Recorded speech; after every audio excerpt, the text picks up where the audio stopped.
Bonjour, ici Sébastien d'actualité-dvd.com et aujourd'hui je vais vous parler du film Spectre en édition Blu-ray de Sam Mendes avec Daniel Craig, Léa Seydoux, Christophe Waltz, Ralph Fiennes, Ben Whishaw, Monica Bellucci et Noami Harris. C'est un film distribué par 20th Century Fox et MGM et c'est sorti en magasin le 9 février 2016. Cette fois-ci, James Bond se lance à la poursuite d'un homme à Mexico après avoir reçu un message crypté provenant du passé.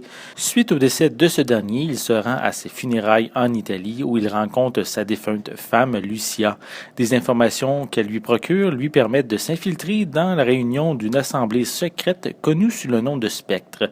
Il y découvre que ce groupe représente un grave danger pour le sort de l'humanité. Il s'alliera donc avec la fille d'un ancien membre qui avait quitté la confrérie en raison de ses pratiques abominables et tentera de la démanteler avant que leur plan pervers soit mis à exécution.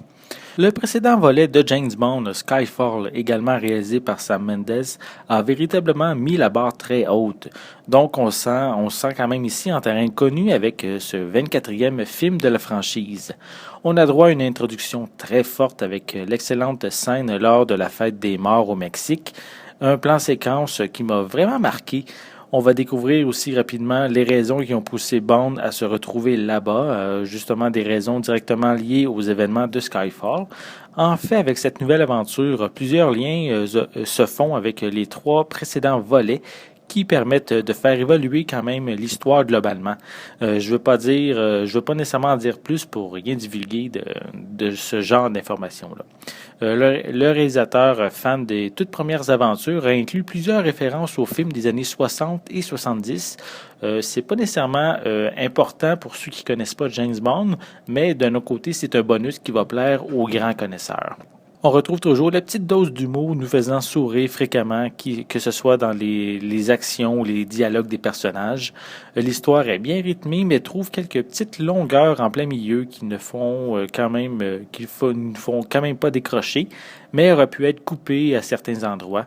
J'ai aussi trouvé que dans quelques scènes, il manque un lien pour passer d'une scène à l'autre afin d'expliquer où en est rendu Bond dans sa mission. On mise un peu plus sur les personnages secondaires tels que Q et Moneypenny dans Spectre. Ils ne font pas qu'un simple acte de présence, mais servent à faire avancer l'histoire, un point que j'ai vraiment bien apprécié. Leur interprétation faite par Ben Whishaw et Noami Harris sont convaincantes et apportent une touche plus moderne à un univers qui est quand même vu le jour il y a plus de 50 ans. Daniel Craig est toujours aussi charismatique dans la peau de l'agent 007. Léa Seydoux, quant à elle, est une James Bond girl de notre époque. Elle sait se défendre et comment utiliser une arme à feu. L'autre Bond girl, interprétée par Monica Bellucci, est tellement peu présente qu'on se demande pourquoi on a pris le temps d'inclure son personnage. Oui, c'est vrai que James aura une information de sa part, mais il aurait pu la trouver d'une manière tout aussi efficace sans l'avoir rencontrée.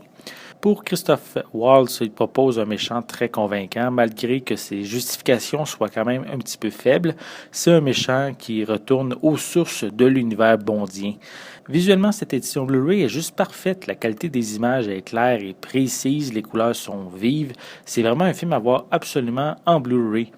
Pour les pistes sonores, elles sont disponibles en anglais DTS HD 7.1, français et espagnol 5.1, ainsi qu'anglais DVS 5.1, et on retrouve des sous-titres en anglais, français et espagnol. Pour les suppléments, on retrouve une featurette à propos de l'excellente scène d'introduction en plan séquence. On a quelques vidéos de blog à propos du réalisateur, des voitures, des Bond Girls, de l'action et de la musique, ainsi que sur les records du monde que le film a réalisé.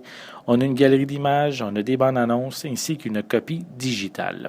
Je peux pas dire que Spectre est le meilleur James Bond de la franchise, mais c'est loin d'être le plus mauvais. On retrouve tout ce qui fait le succès d'un James Bond, les voitures, les femmes, de l'action, de l'humour et de la séduction. L'histoire aurait pu être un petit peu plus resserrée afin d'éviter les quelques longueurs, mais si vous êtes fan du personnage, n'ayez crainte, l'ensemble du film ne vous décevra pas. C'était Sébastien, merci et bon visionnement.